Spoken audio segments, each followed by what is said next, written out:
as vantagens e as limitações. E para isso tem a Fabiane Rubino, que já foi já foi Laguna, e hoje ela é diretora financeira e de gestão da Piemonte Construção. Como é que está, Fabiane? Tudo bem com você? Seja bem-vinda. Oi, bom dia. Bom dia, Ricardos. Tudo bem? Bom Tudo dia. ótimo. Obrigada pelo convite. Muito obrigada, bom dia. Bacana, Fabiane. Bem-vindo. Já nos cruzamos no passado. Aí a Fabiane tem uma carreira muito rica na construção civil e na incorporação, vai nos ajudar bastante aqui hoje.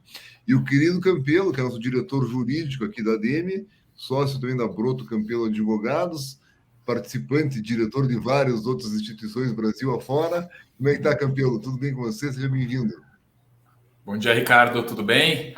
Prazer estar aqui para mais um ADM Juris, né? Esse projeto que a gente tem muito orgulho de estar tocando conjuntamente aí, que tem tido um feedback muito legal dos nossos associados. A gente está aqui para trazer mais um assunto que o pessoal pediu, né? E que a gente acha que vai ser muito útil. Legal, Campelo. Então, pessoal que está assistindo, fiquem à vontade de fazer perguntas. As perguntas enriquecem muito o debate. É um tema que trouxe na busca de tentar atender demandas dos associados. E vocês mandem também sugestões de temas que o Campelo e eu temos o maior prazer aqui em fazer a curadoria e convidar pessoas como a Fabiane. Isso colocado, vamos passar a palavra para o Campelo para pôr uma apresentação, como ele tem feito sempre aí, que a gente consegue ir acompanhando e vai conversando no meio do caminho, né, Campelo? Fique à vontade. Isso aí, eu vou fazer aquela apresentaçãozinha, né, que a gente sempre faz, mais para fazer um nivelamento aqui, né, para colocar todo mundo na mesma página, todos conhecerem o assunto. Já está compartilhado, mas eu acho que não está aparecendo ainda, né? Aí, agora sim. Tá? Entrou. Então vamos lá. A ideia hoje é falar um pouco sobre o patrimônio de afetação, falar sobre as vantagens, né, que eu acho que a gente tem falado, né, bastante aí nos últimos anos, mas falar também um pouco das limitações. Eu acho que a ideia até de trazer a Fábio foi para falar um pouco também como que é para a empresa, né, na parte financeira, na parte assim, de gestão, lidar com algumas limitações que o patrimônio de afetação traz também, né? E aí, para explicar um pouco sobre o patrimônio de afetação, ele veio como uma resposta direta ao caso da Encol, né? A gente que já tem um pouco mais de estrada aí lembra muito bem do caso da Encol, né? Que veio à falência em 99, deixando 42 mil famílias, né, desatendidas e 23 mil funcionários prejudicados. A dívida era 2,5 bi, né? E aí, para ter uma ideia assim, da ascensão da Encol, né, em 92 eles já estavam com 93 lançamentos, que já é um número muito grande. Em 93, 210 lançamentos. E em 94, com 259 lançamentos. Mas aí, no final do ano, de 94, eles já estavam com 632 obras inacabadas, né? Então, é esse efeito pirâmide, é esse efeito de pedalada, né, que acaba trazendo esse prejuízo. E o caso da Encol, ele foi muito, sensibilizou muitas pessoas, né? Por quê? Foi para falência porque os passivos já eram maiores do que os ativos. Na massa falida você tem aquele concurso de credores, né? Preferência para quem tem crédito com garantia real. Então, eventualmente, agentes financeiros ali que consideram financiamentos, né, ficaram com alguma coisa de terrenos que tinha garantia real, mas o fato é que a maioria dos créditos não foi satisfeita, né? E com base nisso, assim, muitas pessoas que compraram na planta ficaram sem o imóvel, isso trouxe um descrédito para todo o setor imobiliário, né? Foi um período em que vender na planta ficou muito difícil, porque, né, a Encol, que era a maior do país, quebrou, muita gente ficou com o contrato ali na mão sem receber, né? E isso gera uma crise de confiança por todos os interessados em comprar imóvel. E o problema da Encol era juntamente as pedaladas, né? Eles lançavam um empreendimento, né, compraram um terreno, lançavam o empreendimento, vendia tudo, às vezes até no lançamento, ali nos primeiros dias, e aí, em vez de construir com o dinheiro da venda das unidades, eles pegavam esse dinheiro e compravam outro terreno, né, faziam outro lançamento, e assim sucessivamente, que gerou esse efeito dominó, né? Em algum momento eles não conseguiam mais, né? Aí teve outras questões, né? O caso é muito mais complexo, tinha questão de corrupção, né? Dinheiro que estava sendo desviado, mas o fato é que não conseguiram atender, né, as obras que eles tinham contratado. Então, como que vem o patrimônio de afetação? Tá? Em 2004... Só um pouquinho, Campelo, só um pouquinho. Deixa eu fazer um parênteses aqui. Eu vivi tudo isso na prática, e além do prejuízo dessas 40 mil famílias que ficaram sem imóveis, construtoras pequenas e médias do Brasil inteiro até elas sofreram demais, porque acabou o crédito da construção na planta. E Curitiba foi uma das capitais que mais sofreu com isso, porque quando eles chegaram aqui, já era o pior preço do Brasil, mais baixo de todos. Eles chegaram aqui baixando mais o preço, aumentando o custo por conta de marketing muito forte, tapume, marketing, plantão. A margem, matou a margem de todo mundo e depois quebrou. Então, ela tirou a margem, quebrou, tirou a credibilidade e foi o nosso capital foi a que mais demorou para se recuperar de todas. Então, um problema muito sério. Perto do que nós temos passado nos últimos anos, foram marolinhas, perto desse tsunami que foi criado pela Encol. Daí pode continuar. Foi um estrago muito grande, né? Vieram só para estragar o mercado. Então, a lei do patrimônio de habitação é a lei 10.931, né, que alterou a nossa lei, a 4591, que é lá de 64, né, aquela lei bem antiga de incorporações, que criou esse sistema. Né? No patrimônio de habitação, você individualiza o patrimônio relativo à obra, né, e esse patrimônio ele é protegido de outras dívidas da obra. Né? Como consequência, os valores que a incorporadora recebe de vendas das unidades daquele empreendimento só pode ser utilizado naquela obra. Tá? Então, até que você tenha dinheiro para terminar a obra, você só pode usar aquele dinheiro para a construção, né, daquele empreendimento. Então, isso é uma leitura bem básica, né, do que diz a lei, mas a gente compreende claramente a intenção do legislador aqui, que era evitar aquelas pedaladas. Né? Então, assim, você está vendendo unidades que você ainda vai construir, né? Para proteger esse consumidor, toda essa receita que está entrando, você só pode usar nessa obra aqui. Você não pode tirar para ir comprar outro terreno, você não pode tirar para pagar outra obra lá que você está construindo. E aí, com isso, você cria, né, uma proteção para aquele comprador, né, que aportou o dinheiro naquele caixa e está esperando a unidade dele ser construída. Ainda para explicar o funcionamento geral. O que acontece quando você tem a falência da construtora? Né? Então, digamos no caso da Encol. A falência, né, esse concurso de credores, ele não atinge o patrimônio de habitação. Né? Aquele patrimônio ele fica individualizado, fica resguardado em relação às demais dívidas, e aí ele não integra aquele concurso de credores. Tá? Então, o que a lei diz ali é que o terreno, as accessões, os demais bens, os direitos creditórios, né, eles não vão compor a massa falida.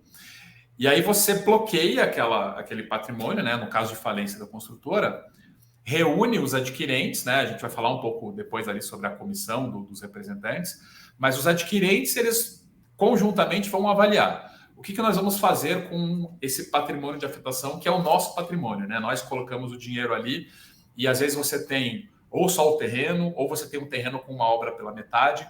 O que nós vamos decidir? Nós vamos contratar uma outra construtora para continuação da obra, né?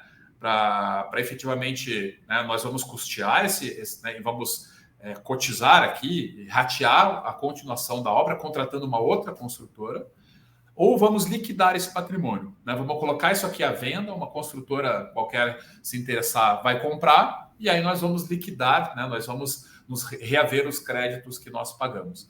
E em ambos os casos, unidades que não tenham sido vendidas pela construtora, elas são leiloadas. A construtora ela não vai ter direito ali, não, as minhas unidades aqui que eu não vendi ainda. Né? Não, você, né, vai ser a última que ia ser atendida se sobrar alguma coisa, né? Mas as unidades da construtora elas vão a leilão para ajudar a formar a caixa para finalizar o empreendimento. Só um pouquinho, voltando aí passou por isso já na prática?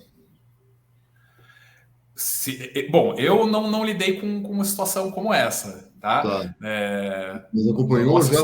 Funciona na prática? É isso que acontece mesmo? Funciona isso? Na prática, sim. A gente teve alguns casos, né, maiores aí de grandes incorporadoras que vieram a quebrar, e foi uma discussão bem complexa, tá? Porque você tinha uma discussão sobre patrimônio de afetação, você tinha uma discussão sobre SPE, se a SPE, né, integrava ou não a massa falida. Na prática, esses casos foram casos de recuperação judicial, que era uma iniciativa da incorporadora. E aí a incorporadora ela estava querendo utilizar essas obras que estavam em regime de patrimônio de afetação no plano dela, para fazer ali um jogo, para compor credores e tudo mais. E o juiz disse negativo, né? Essa obra aí, esse patrimônio afetado, ele vai ficar separadinho, né? Vai atender aquelas pessoas que compraram. Você não pode usar isso, né, para fazer um plano para entregar ali, para gerenciar.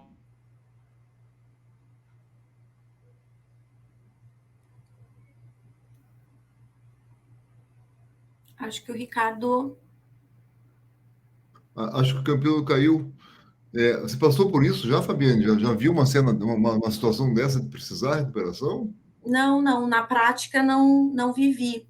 Não vivi isso, mas a gente acompanha aí algumas situações, né, via a mídia e tal, e me parece que, assim, eu acho que na prática, eu não sei se até é um tema que a gente vai abordar na sequência, se a própria comissão de adquirentes, assim, se ela já está tão preparada e entendida, assim, se está claro qual é o seu papel num caso como esse, sabe? Tá. Me parece, assim, né, assim, das comissões que eu implantei até agora, que eu acho que para o cliente ainda talvez seja, não digo nebuloso, mas, assim, eu não sei se eles têm noção, assim, do poder que tem uma comissão de adquirentes perante a lei. Então, né, acho que quando acontece de fato, talvez tenha um momento ali deles entenderem o que pode ser feito, o que não pode ser feito. E aí, pensando na incorporadora, né, que tem muito mais domínio sobre o assunto, obviamente vai tentar reverter aí para, né, para buscar alguma gestão ainda sobre esse patrimônio que, sei lá, se tiver ainda unidades em estoque, enfim, né, como o Campelo colocou ali, pode compor talvez a dívida total e tudo mais. Mas na prática, não Tá bom. vi. E as vantagens? Você faz hoje empreendimento sem afetação? Todos são afetados e você tem vendo vantagens nisso? Sim, tem uma vantagem tributária, né? Quando tem o patrimônio de afetação, o projeto entra num regime especial de tributação, que é o RET, Tá. e aí a gente sai na casa aí de 6,73 de imposto para um imposto de 4% da receita, né? Se pensar isso... Ai, voltou, Ricardo. Boa, Ricardo. Ela está falando um Desculpa, pouquinho aqui pessoal. do primeiro item da vantagem que você colocou, que é a parte tributária. A gente estava Tá. discorrendo sobre isso. A apresentação ela não está na tela, né? Então vou Não, voltar por aqui. tá bem Quer seguir com limpinho. a explicação e depois Não, eu pode tocar. retomo? Eu só falei essa primeira parte aí, que a gente sai, né, em Tá. tese aí de um imposto de 6,73 para 4. E aí, né, quem lida com grandes VGVs aí entende o impacto disso na margem, né? Com certeza. 2,5%, mais de 2,5% na cabeça, na receita, é muito dinheiro. É É quase igual a É. 10, 12, 15 do lucro líquido. isso aí. Hoje, praticamente todas passaram a adotar o patrimônio de afetação para poder usar o RET, né? Até para fazer um pouco do histórico sobre isso, esperava-se que com a lei do patrimônio de afetação, as incorporadoras aderissem espontaneamente pela simples vantagem de você oferecer ao cliente essa segurança. Olha, minha obra está em patrimônio de afetação, né? Você não tem risco de não receber e tudo mais. Mas isso não aconteceu de uma forma imediata. Aí o governo criou o RET. O RET, originalmente, ele era 7%. Né? Não sei quem que teve essa ideia maravilhosa de fazer a tributação mais alta para o RET. Com a única vantagem de que você ia recolher uma DARF só, em vez de pagar 4 DARFs, né? Para imposto de renda, contribuição, PIS e COFINS. Obviamente, ninguém aderiu. Eles baixaram para 6%. Ainda estava uma margem muito pequena em relação ao 6,73% do lucro presumido. E aí sim, quando baixou para 4, foi uma onda, né, que passou assim a ter uma adesão muito, muito forte. E hoje, né, a gente praticamente não vê incorporadora que não use, porque realmente é uma vantagem econômica, né? Quando você está fazendo aquele Excelzinho ali da viabilidade, né, 2,73% do VGV é uma enormidade, assim. Então, está sendo adotado em escala como se esperava, né? Como a própria legislação queria que acontecesse. Além disso, você tem melhores condições de financiamento de obra, né? O banco, para o banco, é uma segurança muito maior, né? Ter um patrimônio de afetação na obra que ele está financiando. Até hoje, eu não conheço algum banco que faça o financiamento sem que a obra em questão esteja afetada. Fábio, vocês que, né, têm financiamentos aí para obras, de largada já é uma exigência do banco, né? É isso aí. É um pouco do que a gente vem falando aí dessa segurança, né? Essa segurança para o mercado como um todo. E aí, dos principais credores aí do projeto, que é o banco, financia normalmente aí cerca de 80% do custo da obra, então é um valor bem considerável.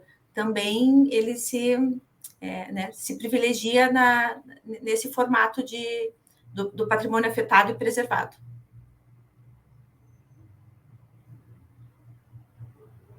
Será que o Ricardo caiu de novo?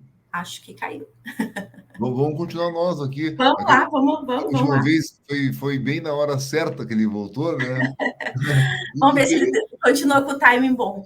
E aí, o outro item, acho que é um pouco do que a gente estava falando também quando ele caiu lá, que é a vantagem comercial perante o consumidor, né? Acho que essa segurança... o Ricardo voltou. Acho que essa segurança impacta também, né? O consumidor final. Aquela hora que você caiu, Ricardo, o Ricardo Reis tinha perguntado se eu já tinha vivido uma situação de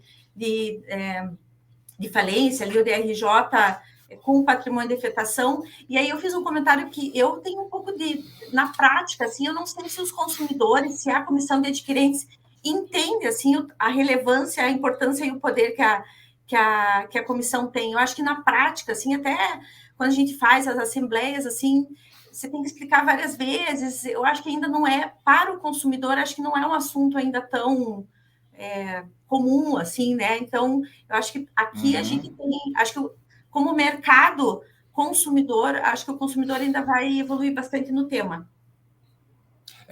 Realmente não é uma coisa clara ainda para o consumidor. Quando a gente faz as assembleias também aqui no escritório, né, de constituição do patrimônio de afetação, da comissão de representantes, e é sempre, né, você tem que explicar do zero por que existe qual que vai ser o encargo deles, quais direitos e deveres, né, que eles têm.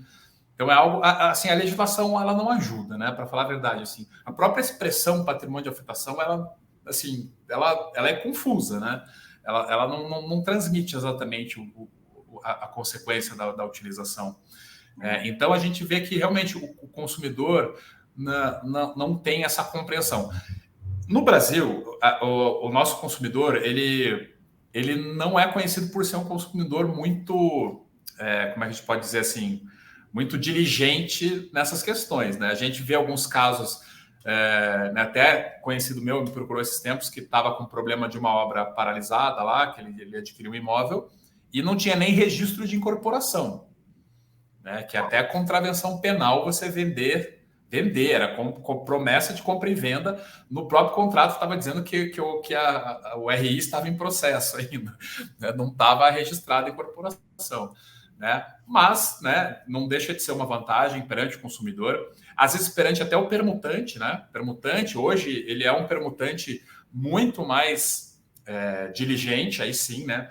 Normalmente contrata advogado, né, que vai buscar ali uma segurança para ele, né? E o patrimônio de afetação já é meio caminho andado, né? Já é uma garantia de que, olha, você vai passar o terreno para a construtora, né? Mas esse terreno ele não vai poder responder por outras dívidas da construtora, por exemplo, né? Então, na prática, é uma vantagem comercial em todos esses sentidos. Aí cabe a gente, né, Fábio, nas mesas de negociações e tudo mais, expor isso e fazer essa explicação.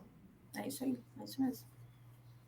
E aí, sobre a tributação, né, Ricardo, até é importante comentar, houve muita discussão sobre até que momento que eu tinha o RET, né? Porque o RET é do patrimônio de afetação e quando eu concluo a obra, extingue-se, tacitamente, ali, extingue-se o patrimônio de afetação. E aí, em algum momento, a Receita Federal veio com o entendimento de que se você terminou a obra, baixou, né, registrou lá o habite-se, você não tem mais patrimônio de afetação. Então, o que você vendesse após o RET Não aquilo que você recebeu antes, vendeu antes e estava recebendo depois, né?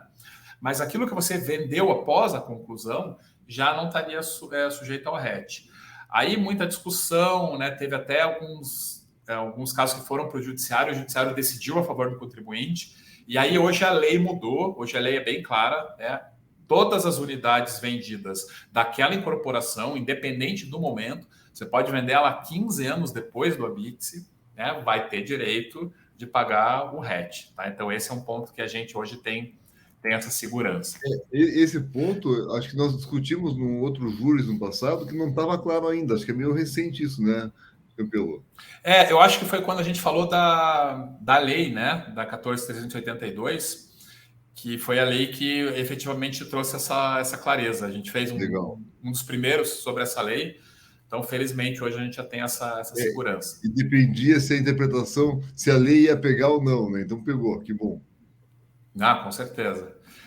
Bom, regras gerais para explicar, né, na prática como funciona o patrimônio de afetação. Você vai assinar um termo, né, de opção que você vai levar para o registro de imóveis, né? Então vai para a matrícula lá né?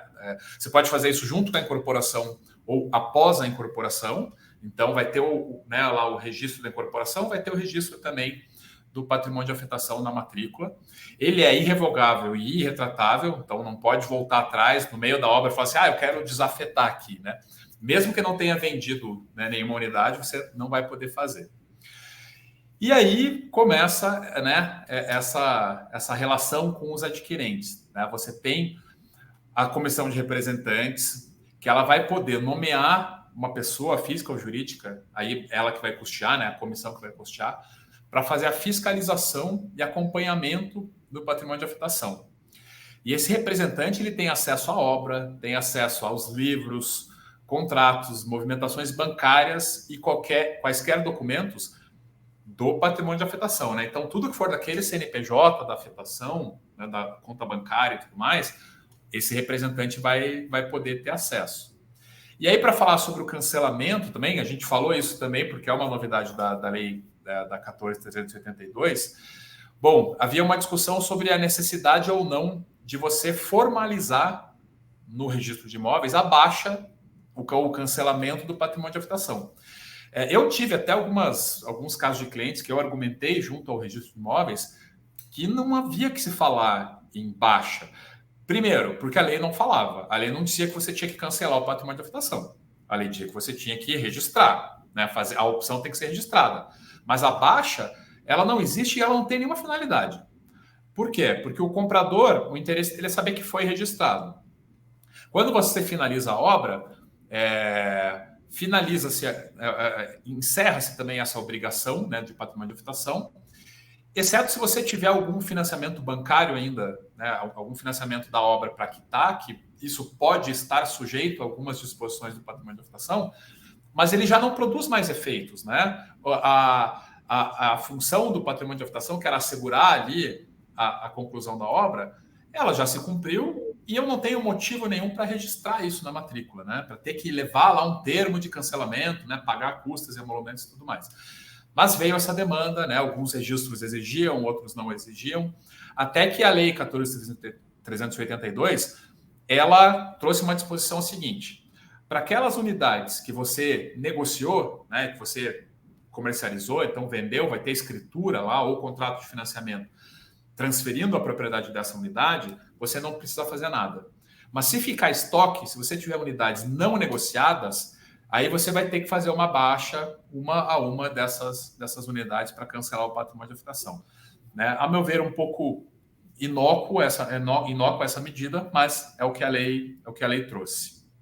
E, Ricardo, e um pouco assim meio contraditório ao próprio RET, né? Se as unidades em estoque estão no regime especial de tributação, daí assim, tenho que cancelar o patrimônio de afetação, mas estou no RET. Isso ficou esquisito, então, né?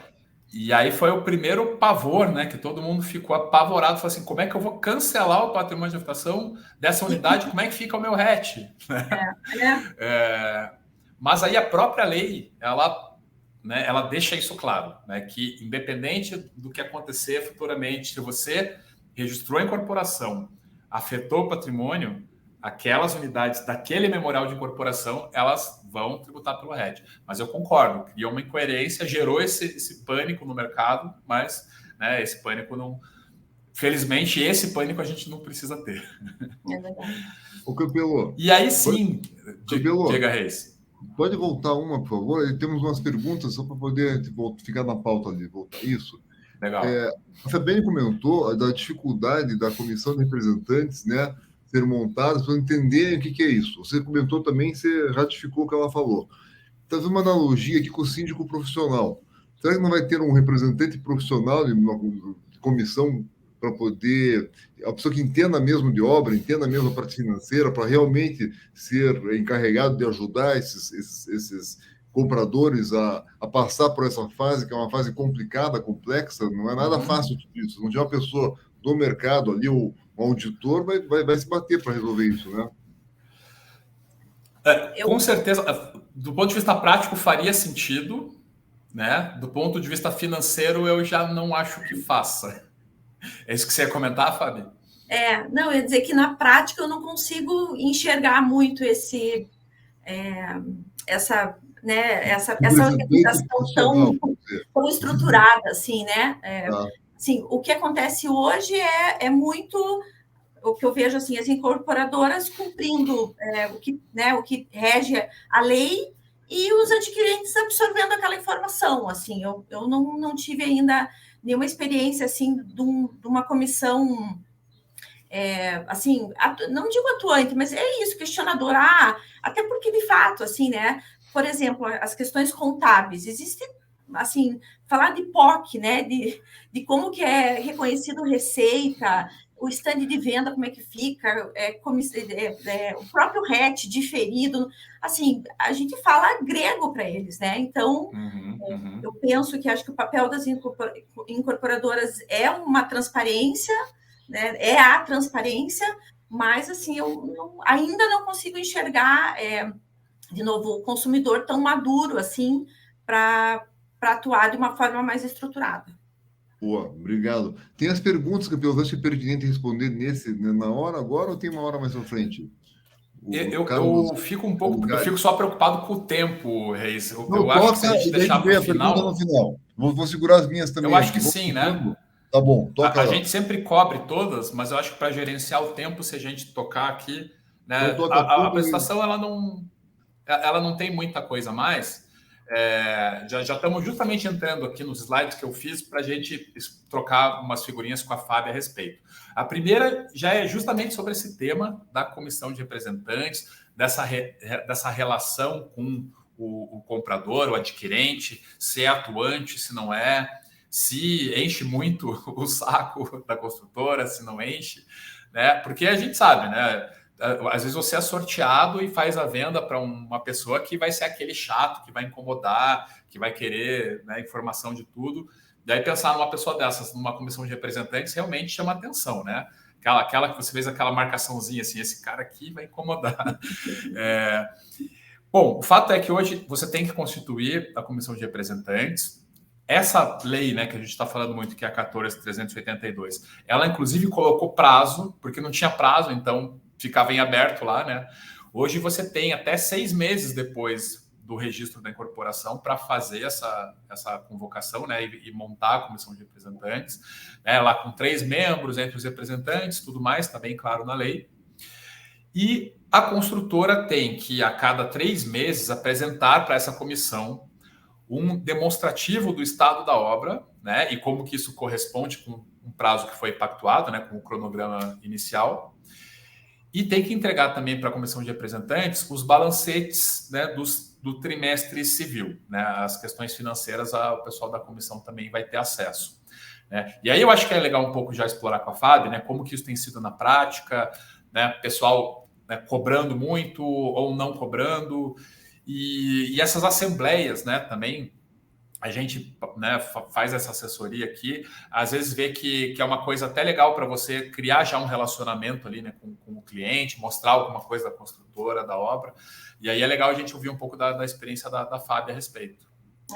Mas é bem nessa linha de relacionamento, né, Ricardo? Porque, de fato, assim, até a questão, assim, o acompanhamento de obra, hoje é uma ferramenta de marketing, né? Assim, acho que todo mundo aí acaba tendo ou no site ou via algum CRM a disponibilização desses de vídeo, o drone, né? Assim, agora essas imagens bacanas da obra. Então, no fundo, o que eu penso é que a empresa, a incorporadora ali que está seguindo a lei, fazendo a gestão apartada do fluxo de caixa, não existe um problema em mostrar isso para a comissão de adquirentes, né? Porque já é o dia a dia, né? Assim, a gente estrutura o processo, o sistema, o ERP já para funcionar dessa forma. Então, não é uma assim, dá muito trabalho, é muito complicado, não. Eu ainda, assim, a minha visão do que eu passei ainda é muito voltado, é mais difícil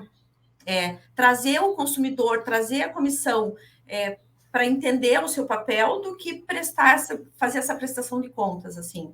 E é, de fato, um momento onde a gente vai criando um relacionamento com um grupo de moradores ali, quem está mais ativo.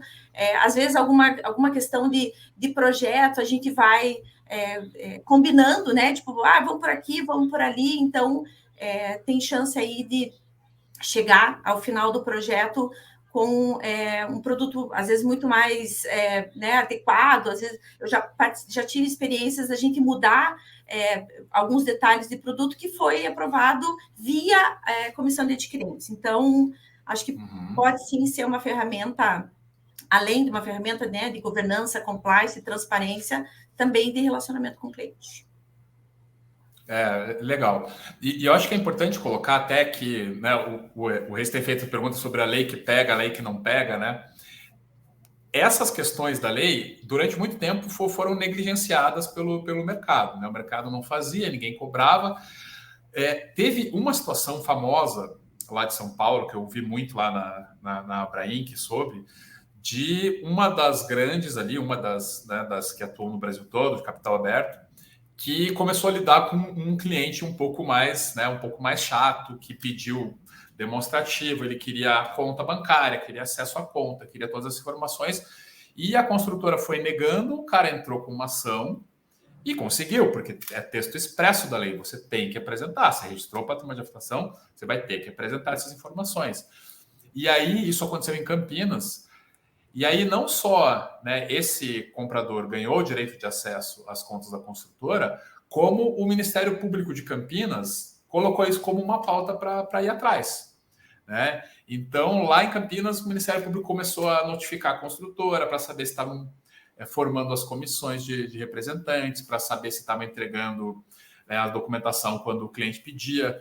Tá? Então, essa é uma lei que efetivamente pegou. E hoje, mais uma vez, as instituições bancárias estão funcionando como um fiscal da lei.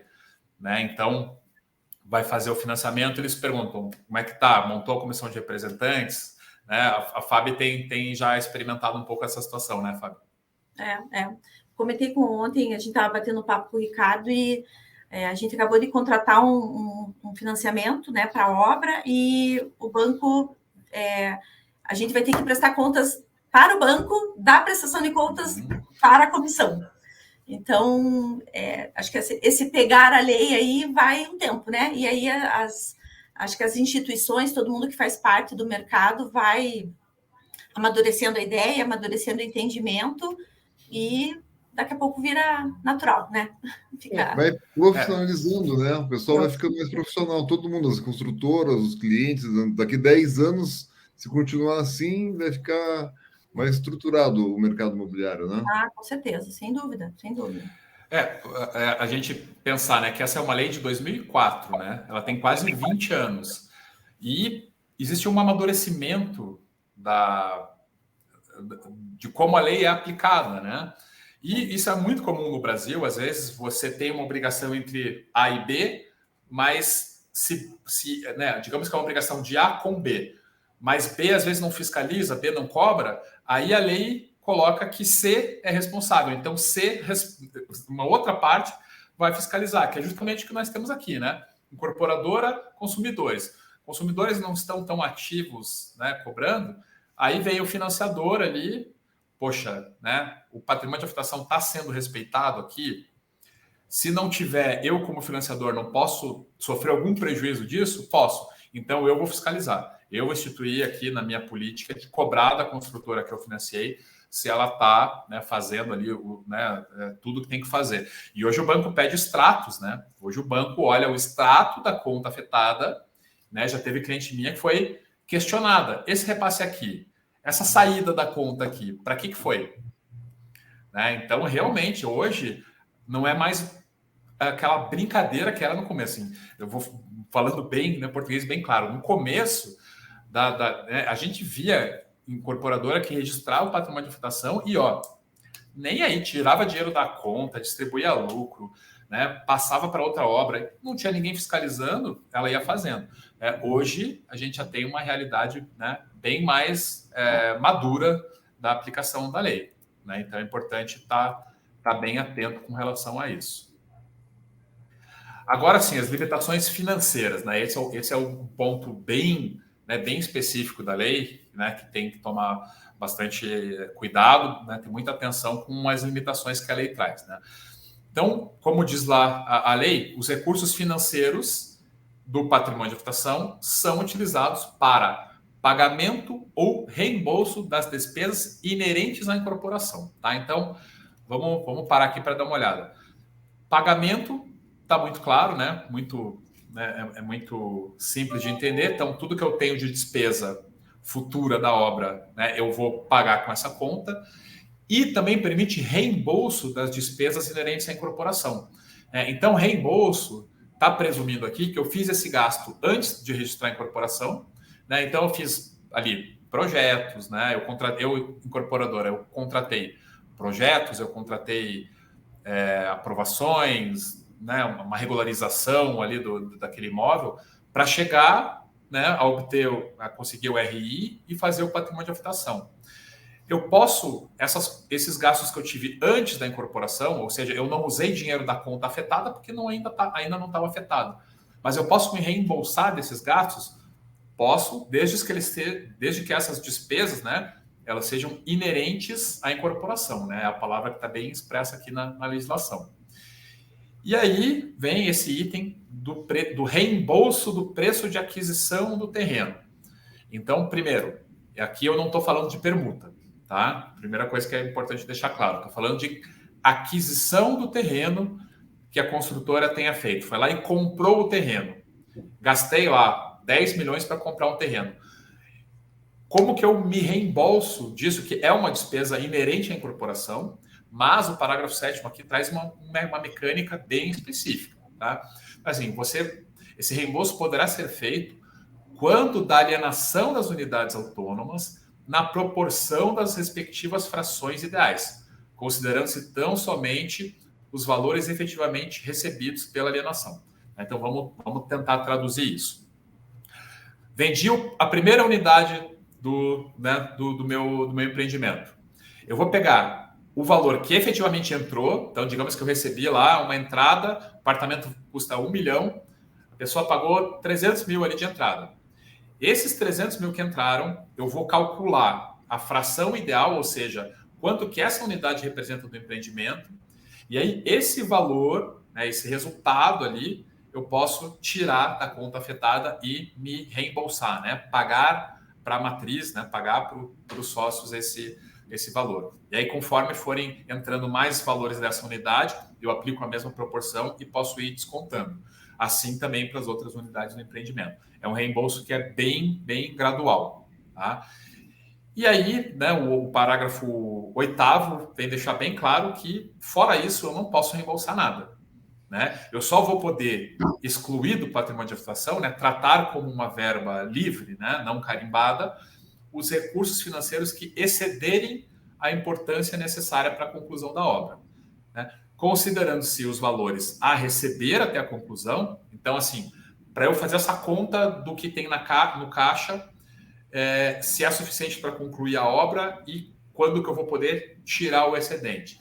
Eu posso colocar os recebíveis do que eu já vendi, sim, né? Porque são valores a receber, eu já contratei esse valor, ele é um valor a receber, mas eu também tenho que considerar como uma despesa, né? Como eu tenho que descontar desse caixa os recursos necessários à quitação do financiamento, né? Então, se eu tomei um financiamento, eu tenho que ver o saldo devedor daquele financiamento, né? Aí já incluindo os encargos, para botar nessa balança para saber quanto que eu vou ter que, né, o número mágico que eu tenho que ter na conta para aquilo que exceder eu já poder descontar, né? E aí, Fabi, né, você como diretora financeira, a gente queria ouvir um pouco sobre como é lidar com essas limitações, né? Imagina o pessoal o pessoal enfim, da operação, de outras áreas, já queira, né, fique de olho, assim, quando que eu posso, né, receber um pouco aí desse caixa, né? E você tem esse desafio de gerenciar não, isso aqui é do próprio empreendimento. Na verdade, é bônus e ônus, né? A gente paga menos imposto, mas tem que fazer uma gestão muito mais apurada das receitas e, enfim, desse fluxo financeiro do empreendimento, né? Mas, assim, na verdade, não é uma conta, assim, difícil de fazer, né? Porque quando a gente busca o financiamento, então é sabido assim que a gente recebe então a carteira do cliente mais o SFH e depois você tem ali as despesas finais de CVCO e, né, áreas comuns e tal, e aí o juro do financiamento. Então, na verdade, é um acompanhamento, na minha visão, que tem que acontecer mensalmente, né? Tipo, acabou o mês ali, você tem que entender como é que ficou o caixa do empreendimento, ter uma projeção confiável, né, do que mês a mês, o que acontece com o caixa do empreendimento, e é disso, assim, né, quem quer estar usufruindo do RET e né, fazendo a coisa correta ali perante a legislação e o mercado, os consumidores, não tem como fugir disso. Por outro lado, como a gente conversou, né, Fabi, te dá uma leitura, né, mais fácil daquele empreendimento do resultado individualizado, né? E eu acho que enquanto gestor, traz um pouco dessa preocupação de que cada empreendimento tenha uma rentabilidade, de você não estar pagando um com caixa do outro. Isso como uma ferramenta de gestão também interessante, né? Eu acho que foi na tua primeira caída ali, mas a gente falou um pouco disso, assim, né? Hoje, assim, os processos, os sistemas, né, desde a SPE, a gente hoje já concebe o projeto desse jeito, e aí não é uma dificuldade mais você entender o que foi a despesa do marketing, o que foi o custo daquele projeto, que é algo que a gente né, viveu em outras épocas. Então, é muito mais claro, ajuda sim na gestão, sem dúvida, né, você buscar indicadores aí de performance por projeto, assim, já está muito natural, eu penso, né? Obviamente que quando você, assim, a gente se depara aí com ciclos de crescimento ou algum momento de crise, e você olha o teu caixa como um todo, você pensa, poxa, né? E depende da fase assim, o mix de projetos e as fases dos projetos. Às vezes você olha, né? Quando você vê o caixa consolidado, você pensa, poxa, tem os X milhões no caixa. Não é bem assim, né? Porque eles estão distribuídos nas SPEs, cada SPE no seu momento, ou de reembolso ainda do terreno, ou aguardando aí ter esse excedente de caixa para você poder acessar. Mas eu penso que sim, uma ferramenta de gestão e uma ferramenta de gestão que garante muito a perenidade e sustentabilidade das operações, sabe? Na prática, né, Fabi, você está dizendo que você pode ter um empreendimento com muito caixa, gerador de caixa, e outro com déficit. E normalmente, antigamente, você pegava o que estava de caixa sobrando, eu estava no buraco. E hoje em dia, você faz tentação, mas não pode mais. Tem que buscar o capital específico para aquele buraco, né? É isso mesmo, é isso mesmo. E claro, né? Por exemplo, assim, aí a gente vai encontrando soluções, né?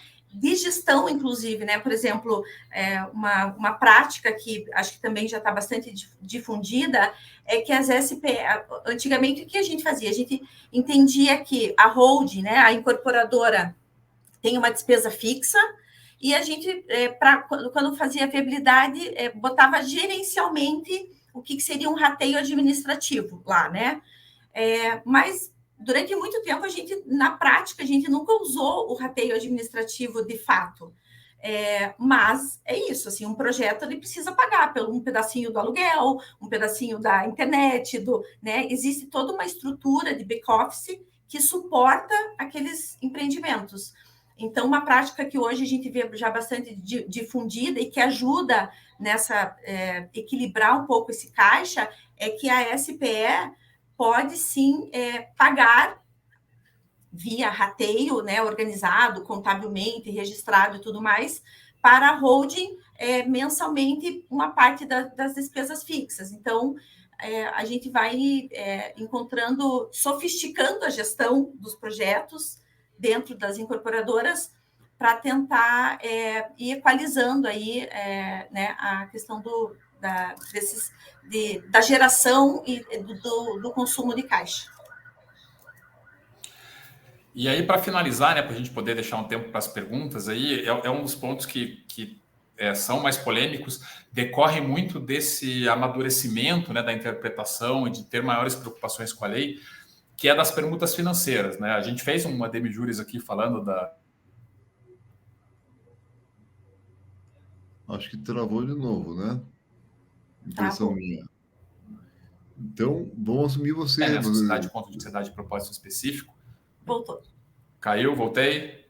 Deu uma travadinha, Ricardo. Para desde o comecinho, se puder recomeçar essa parte da permuta. Tá, então a gente falou até numa demijuris sobre, né, o que o pessoal tem chamado no mercado de permuta financeira, né, com o terrenista, né? Então, o terrenista vai receber a participação dele via dividendos da SPE, da SCP.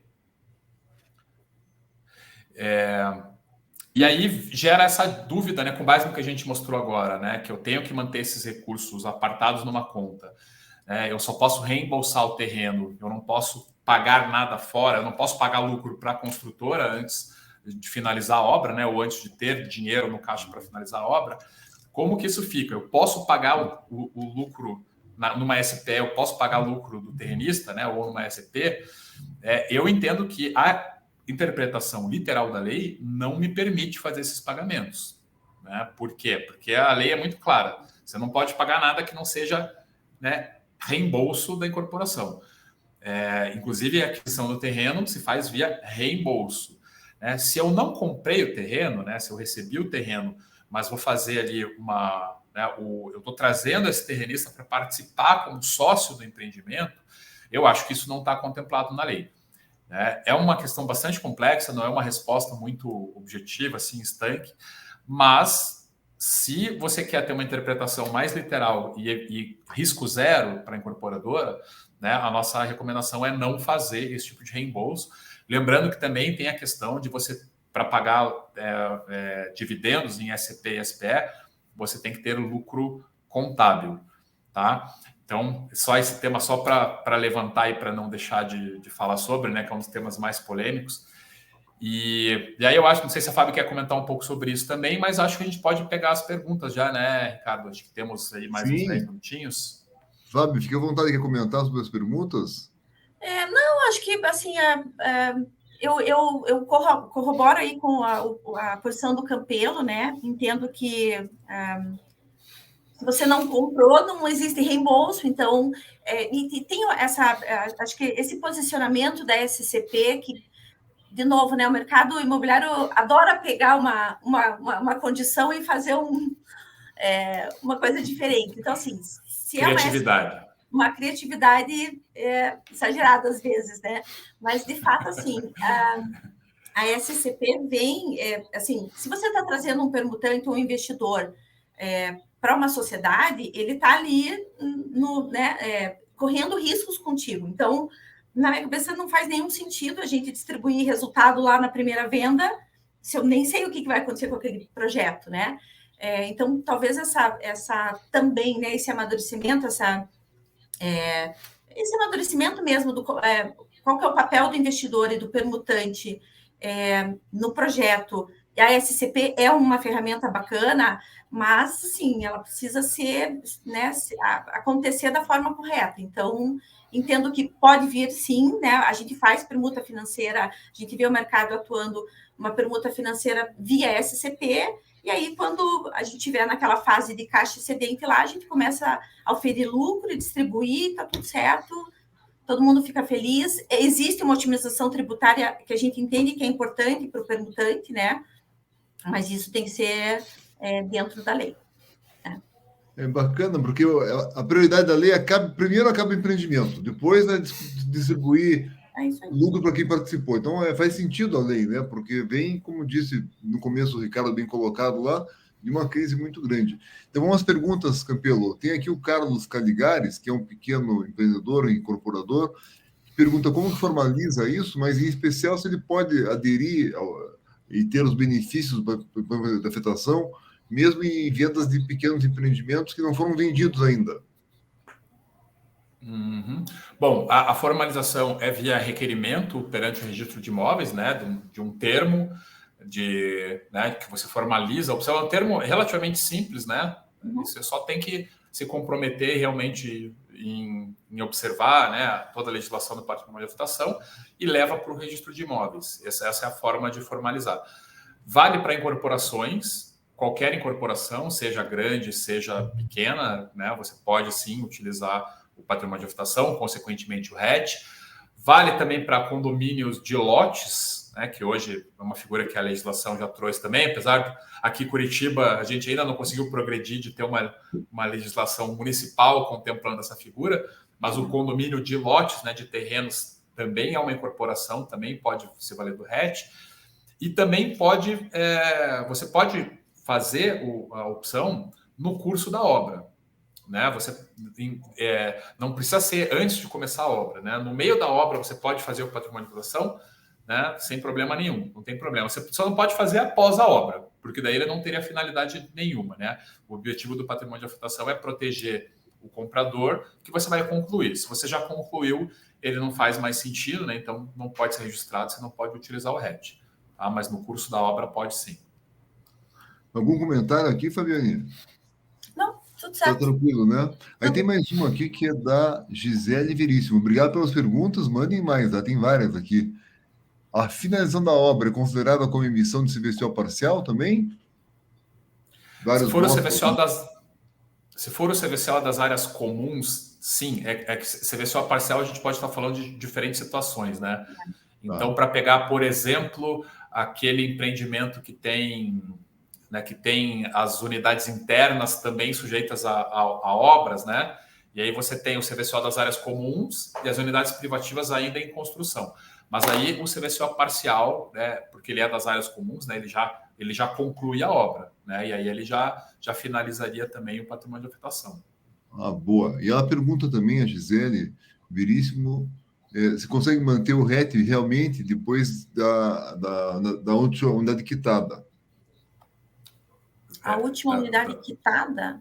Ela pergunta, então, mesmo cancelando o patrimônio de afetação, eu consigo manter o RET até a última unidade quitada? Sim, mesmo cancelando o patrimônio de afetação. Essa incoerência, né, que a Fábio falou da lei, mas a lei é muito expressa, né? No começo o pessoal teve realmente esse receio, falou, puxa, mas eu vou cancelar o patrimônio de afetação. Mas o importante é que essa unidade tenha passado pelo patrimônio de afetação.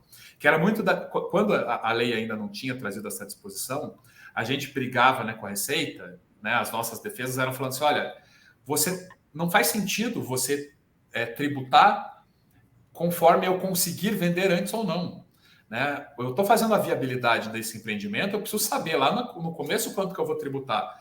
E aí, se eu não conseguir vender na obra, que eu quero vender durante a obra, se eu vender depois só, você vai me penalizar ainda com uma tributação maior, né? Não faz sentido. Se eu estou submetendo a obra, e aí eu estou submetendo todas as unidades ao patrimônio de afetação, ela está entrando na afetação, então o fato de ela sair depois, né, ela não tira a minha boa vontade como incorporador de ter feito patrimônio de afetação, ter seguido ali as regras, né? Então eu tenho direito sim a esse benefício fiscal. E a gente falava muito assim que seria, vamos dizer assim, uma penalidade dupla para o incorporador, né? Porque assim, após a obra aí a gente começa a ter IPTU, condomínio, assim, ninguém quer ficar com grande estoque após a obra. A gente não planeja um empreendimento assim. E aí, além disso, ainda uma tributação maior. Então, é um pouco do tipo, teria o ônus durante a obra e não o bônus, assim, total, né? Porque, enfim, cada projeto aí tem a sua curva de vendas, às vezes a gente se depara com o estoque um pouco maior, mesmo após o CVCO, né? Boa. E daí o Romário, daí depois o Carlos continua ali. Pode receber o material da apresentação depois, Ricardo? E o Ricardo Sem problemas. Claro, a gente compartilha aí. Então, ótimo. Manda lá para a DM, eles podem disponibilizar para os associados, né? Aí vem aqui agora. Obrigado, Ricardo, pelo teu material, sempre muito oportuno. Aí o Romário Miyamoto pergunta, não tendo quórum na formação da comissão de adquirentes, por quantas vezes tem que chamar a assembleia? É aquela obrigação e aquela dificuldade operacional, né, Fábio e Ricardo? Pois é, essa é uma resposta que a lei não traz, né? Ela fala que você tem que constituir. Mas e aí, se eu não tiver quórum? E acontece, né? Porque como a gente falou, nem sempre o pessoal tem interesse, nem sempre o pessoal comparece na assembleia. A lei não diz que você... A lei, primeiro, ela não diz que você tem que ficar tentando e nem quantas vezes tem que tentar. Na prática, o que acontece? A gente está dialogando com os bancos, né? Então, assim, banco pede lá a comissão. Eu mando a ata da assembleia. Falo, olha, eu fiz a assembleia e não compareceu ninguém. Então, eu não consegui constituir. Ou consegui constituir parcial, né? Tinha uma pessoa, a pessoa concordou em integrar a comissão está parcialmente constituída ali com uma pessoa, né? Então, não tem, a lei não tem essa resposta, e eu acho que é importante falar sobre uma questão da lei também, que a gente ainda não passou, que é, a lei não traz de uma forma clara quais são as penalidades para você descumprir algum requisito, né? Seja esse requisito do caixa, né, de tirar dinheiro, que seria uma inobservância mais grave das leis, né, das regras, seja você não cumprir alguma questão burocrática de não enviar o balancete trimestral, né? Estourou o prazo, não mandei o balancete trimestral. A lei não diz que você vai ter uma multa a pagar, a lei não diz que você vai ser excluído, né, desenquadrado do patrimônio de habitação, né? Então, esse tipo de situação são situações que a gente acaba tendo um pouco mais de liberdade de tratar na prática, né? Por isso que eu falei dos bancos, assim, né? Se o banco cobrar, eu vou mostrar para ele, falar, eu fiz a assembleia, ninguém compareceu. Vamos ver como que os bancos vão lidar também com isso, de pedir, não, então faça mais uma convocação daqui a 6 meses. Aí eu vou fazer. Né? Se o banco não pedir, talvez eu não faça. Né? Eu tentei nomear aqui a comissão. Né? Ou os próprios compradores, né, que vierem depois, né? Vendi depois. Se esse pessoal cobrar, olha, então tá, eu vou fazer mais uma assembleia aqui, já que vocês querem participar. Mas, Ricardo, sabe que a realidade já de projetos, empreendimentos Minha Casa Minha Vida com a Caixa Econômica já é um pouco diferente. Tanto que eu tive uma experiência onde a gente, assim, através do relacionamento com o cliente, a gente teve que buscar formar a comissão de adquirentes, porque com a Caixa Econômica não tinha... Tem que ter assembleia. Tem que ticar o quadradinho, comissão feita.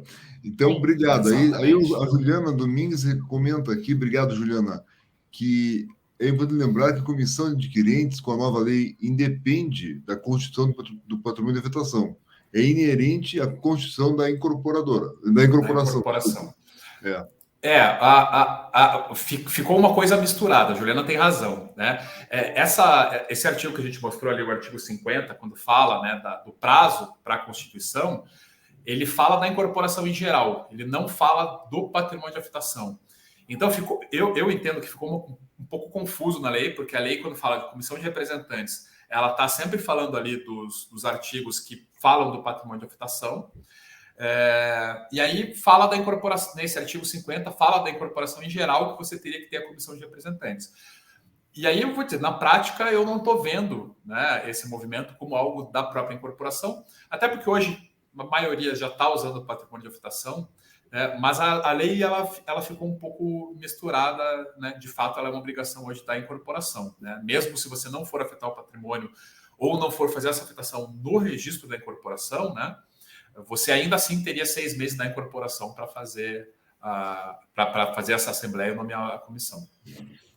Ótimo. Então, o prazo está estourando aqui. Tem duas perguntas, foi mais ou menos foi meio respondidas, vamos revisar aqui. Uma é do Alexandre Devitt. A comissão de representantes deverá ser constituída até 6 meses após o registro do patrimônio de afetação. É isso? Eu acho que é, né? E pode Após ser o registro montada. da incorporação. Então, 6 meses após o registro da incorporação. É o Da prazo. incorporação. É que normalmente o pessoal já faz o registro, o patrimônio de afetação concomitante, né? Mas mesmo que não fizer, e aí vem essa observação da Juliana, que é pertinente, né? Você registrou só a incorporação, não fez a afetação ainda, já tem 6 meses para constituir a comissão. Entendido. E daí continua. Só que não tem nenhuma penalidade se você não cumprir esse prazo. Tá, isso. E pode ser montada qualquer número de adquirentes? São 3, né, que tem que ter. São Pode ter 3. mais, São 3 que a pode ter lei menos? determina. 3 no mínimo. No mínimo, tá. E daí a última pergunta, Jordan Costa. Em que momento pode ser solicitada a baixa do patrimônio de afetação junto ao registro de imóveis? E como é esse procedimento?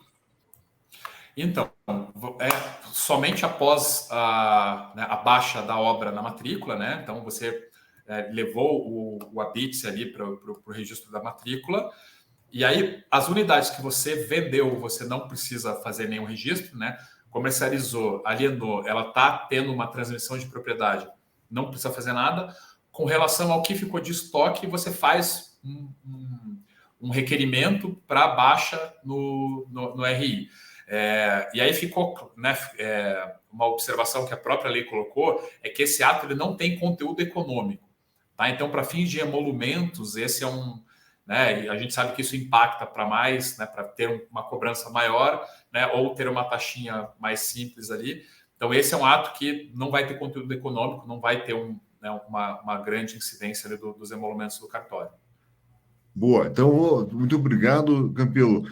Ficaram algumas perguntas que eu queria fazer aqui, não temos tempo, né? Essa jurisprudência, ela realmente funciona?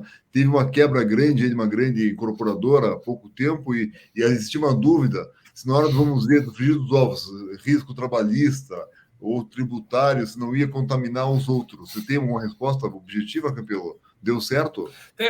Eu acho que a gente até comentou um pouco, né, naquele caso da RJ lá, que essa incorporadora tentou misturar os patrimônios e o juiz disse que não, Tá né, bom. justamente para preservar os credores daquela obra, né? Então, tanto as trabalhistas daquela obra, né, quanto os compradores daquela obra, cada empreendimento é um empreendimento. Então, Tá a certo. jurisprudência está aplicando sim. Então, vamos fechar aqui. Queria passar para você, Fabiane, deixar o teu sentimento em relação ao patrimônio de afetação. Ele veio para o bem, está funcionando, se está feliz, tem que mudar alguma coisa muito grande ou estamos num bom caminho? Não, penso que é um bom caminho, né? Acho que esse amadurecimento e a profissionalização do mercado é bem positiva, né? Eu fiz um comentário ontem, até estava pensando sobre isso, as empresas olhando bastante aí para o ESG, e aí, né, a parte social, a parte ambiental é muito bacana, né? E assim, as empresas gostam disso, o público também, mas o G também é bastante importante, né? Então, acho que sim, é um amadurecimento e é bastante positivo para o mercado em geral. Boa, Fabiana, muito obrigado. Um prazer estar com você aqui. A gente adora Obrigada, ter consultas femininas no mercado. A gente tem. Quem decide a compra, a gente brinca, são as mulheres. E elas têm que estar mais na diretoria, na presidência, nos conselhos, e nas decisões para poder atender a demanda nossa, que vai decidir, no final, são vocês mesmas, né? A gente está tentando, Ricardo, estamos tentando, estamos na batalha. Então, que bom que está aqui. Obrigado. E, Campelo, Obrigada, obrigado. Obrigado, Fabiane. Obrigado por trazer a Fabiane, obrigado por trazer esse conteúdo tão rico como sempre, Campelo. E você, está achando que estamos no bom caminho? Está tudo certo? Vamos por aí ou tem alguma mudança que você está sugerindo? Não, com certeza. Eu acho que a lei está evoluindo bem, né? Talvez algumas questões mais claras na lei sobre essa questão dos reembolsos e tudo mais fossem bem-vindas, mas é uma lei que revolucionou o mercado, né? Especialmente o RET, né? Hoje ele é muito importante para o setor da incorporação, né? Então, com certeza, é um instituto que é muito bem-vindo. A gente sempre, né, lá no começo, incentivou, né, os nossos clientes a utilizarem. Então, realmente é um instituto muito importante para o mercado. Né? Agradeço também a Fábio por estar aqui com a gente, trazendo um pouco dessa experiência dela, que é muito rica, né, em termos de vivência de mercado. E, né, mais uma vez, agradecer para o pessoal da audiência que mandou as perguntas, agradecer você, Reis, pela moderação. E até o próximo, né? E aí, o pessoal que está mandando as perguntas pode pedir também, sugerir temas, que a gente está sempre atento aí ao que o pessoal quer assistir, quer debater conosco. Perfeito, campeão. Então, agradece demais aí a nossa audiência, os nossos associados, a diretoria que abre esse espaço para a gente. Avisar que tem uma Demitox semana que vem, onde vamos falar da relevância das administradoras, bem na transição da entrega da obra, né, para o condomínio, instalação do condomínio, toda essa transição pré e pós-entrega que a administradora está entrando aí para ajudar profissionalmente. Então, muito obrigado, Fabiane, muito bem-vinda. Tomar aquele café aí no escritório semana que vem. Campelo, obrigado pela presença, querido. E vamos conversando para o próximo, um tão rico quanto esse, tá bom? Um abraço a todos. Até, tchau, tchau. Bom dia, boa semana. Tchau, tchau. Até o próximo.